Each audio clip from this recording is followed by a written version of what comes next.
how would you feel about a contraception implant for your teenager? Well, researchers at Otago University think this could be a solution to lowering our teen pregnancy rates and are embarking on a study which they hope will lead to contraception being available freely to all sexually active teens. By contraception, I mean long-action reversible contraception. There's a specific difference. Joining me now from Dunedin is Senior Lecturer Dr. Helen Paterson.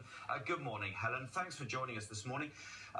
First of all, this is a problem. We do need to address this. We need to make change to the problem of teenage pregnancy. Well, I think that we can all agree that any unplanned teenage pregnancy is not desirable. Of course, absolutely. So you're looking at this pretty radical idea. To this point, condoms, the pill have been freely available to teens, but now you're looking at something which some would look at a far more radical step. Well, if you look at condoms and the pill, there's an 18% failure rate with condoms and a 9% failure rate with the pill per annum versus a 0.5% failure rate for a long-acting reversible contraception. So if we've got something that's 20 times better, you have to question why we're using the thing that's 20 times worse. Of course.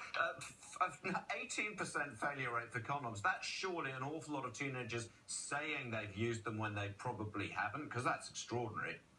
No, that's not actually in teenagers. That's a quote from the WHO in terms of the effectiveness of contraception.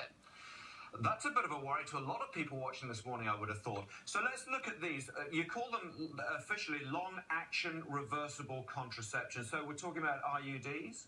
Yeah, intrauterine devices and implants is what we're talking about. So at what stage is it judged that a teenager can freely have this, once your research is underway? I mean, you talk about sexually active. At what stage is that judged to be the time? So we're promoting actually that young people have contraception before they become sexually active so that they're protected for their first sexual encounter.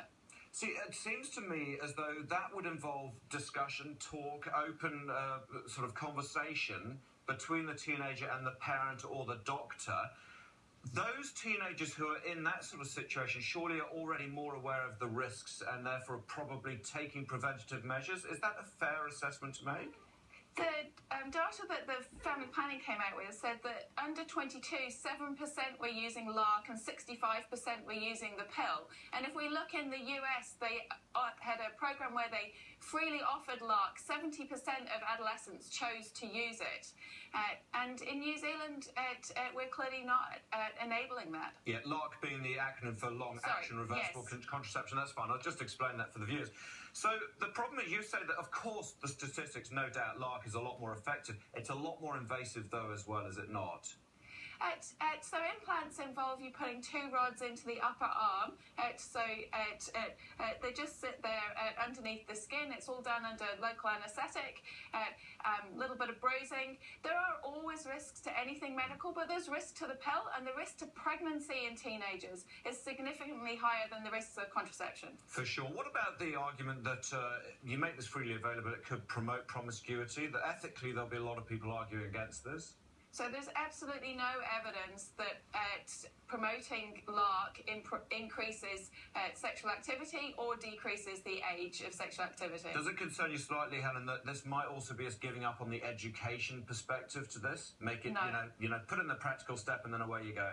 Absolutely must have a sex education component to this. Condoms are still essential to use. They just should be used to protect against sexually transmitted diseases, not to be used in terms of just a contraceptive. And that's another good point you make, is that having a LARC, it shouldn't just be free rein to unprotected sex from that point on. Incredibly important that sex education is part of this. Helen, very quickly, so this research is kicking off. What's the time frame here? So we're looking at doing some ethical research over the next year. We'll be then looking at what a program should look like, and then hopefully going on from there to pilot something. And people in general community are going to have some say in this? That's what we want to hear.